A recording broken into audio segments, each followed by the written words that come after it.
Hey guys, it's Coach Cam. I am the owner of Primal Tribe. Our goal as a team is to get you guys stacking wins as soon as possible and building confidence in the only way that works and that is sustainable without using any vices or running away from that internal pain that is calling you to level up. Today I want to talk about obstacles because I think that they're really vital. Recently, I've actually reached a period in my life where I find that I've had less and less obstacles. And it's funny because you would think that with a more comfortable life, you would naturally become happier and more fulfilled. But to be quite honest with you, it was actually totally the opposite.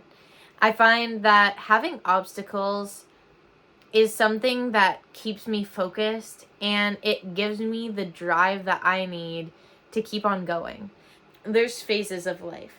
There's going to be life, death, and rebirth. And when you're going through a death phase, you're going through a lot of pain. And actually, I'll be completely honest with you, I do like the death phase because with all of that pain, when you learn how to take energy and convert it from one form to another, you actually see that there's so much energy in the death phase because you're going through so much pain. There's so much emotional turmoil, this, that, and the third. And when you get to actually learn with yourself how you can take your pain and turn it into your power, you realize that the death phase is actually one of your most powerful phases.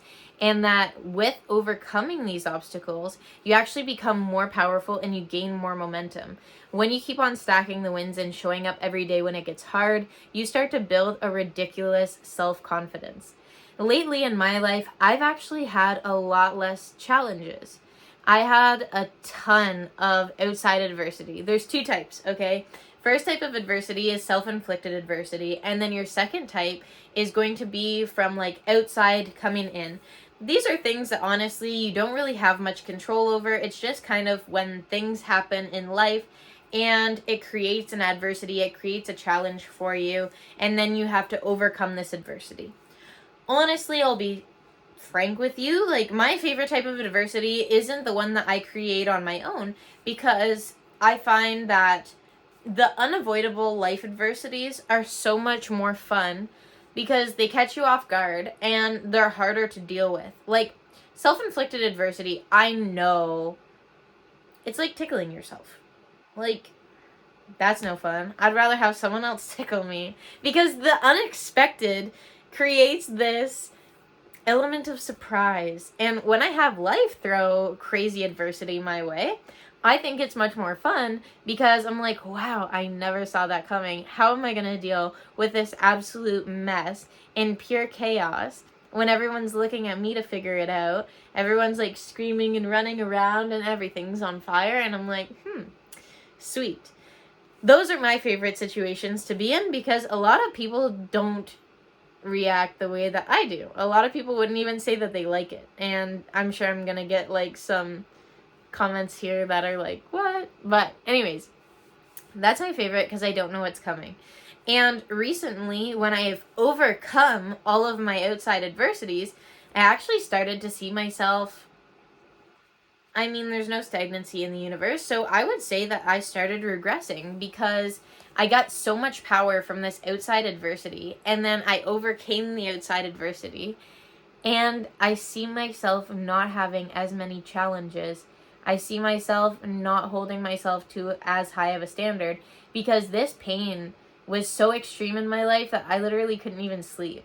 Like, I was sleeping like 3 or 4 hours a night because I'm hurting. Like, I'm hurting emotionally, mentally, physically, hurting, in pain. Every fucking type of pain you can imagine. This is how extreme the adversity was. And then when I got over that, and then I started, like, slowly putting my life back together, I was like, man, like, what now? Because with the absence of this pain, it's kind of like going to the gym, right? You want to have resistance, and you want that resistance to keep on going up. Like, imagine you only have dumbbells that go up to 25 pounds. Well, at the start, you're like, oh my gosh, 5 pounds is really hard, 10 pounds is really hard. And then you keep on going through, but eventually you're going to master all of the weights that you have. Eventually, you're going to have exercises where 25 pounds isn't going to be enough resistance. And then you need to get more weights. Well, it's literally the same thing when it comes to life.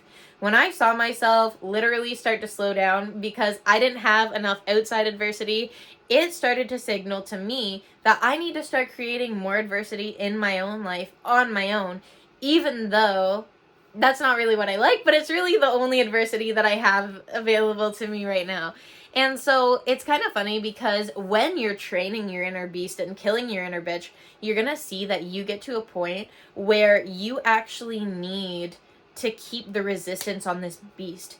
You need to keep the obstacles coming. You need to keep it fresh. You need to keep it like, this beast is always going to be on its toes. The moment that it stops, it will just go crazy. It's kind of like training a dog. Like, your dog has an inner beast.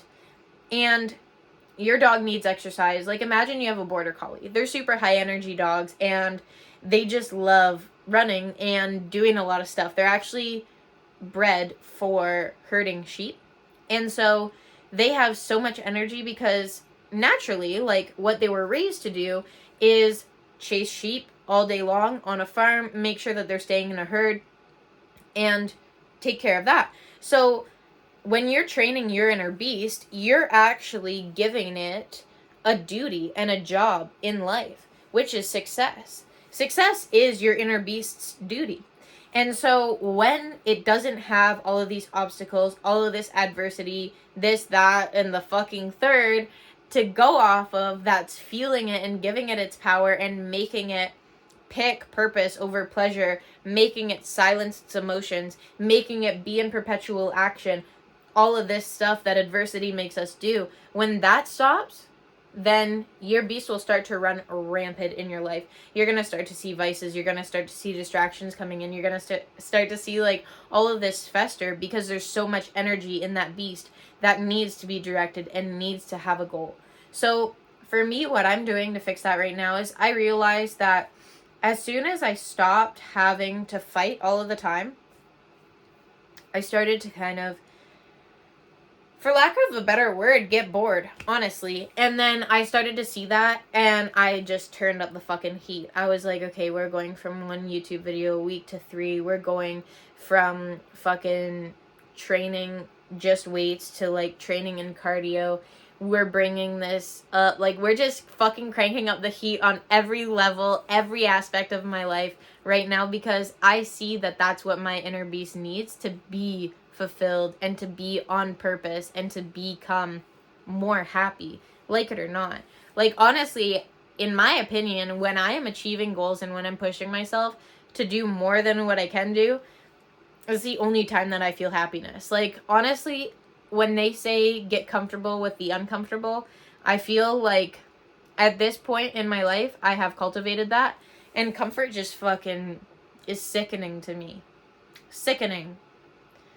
And I just was having that dilemma over the past little bit, and I was like, okay, this is what we've got to do. So right now, I just designed a whole new 90-day challenge, which is not available to you guys yet, but it will be later.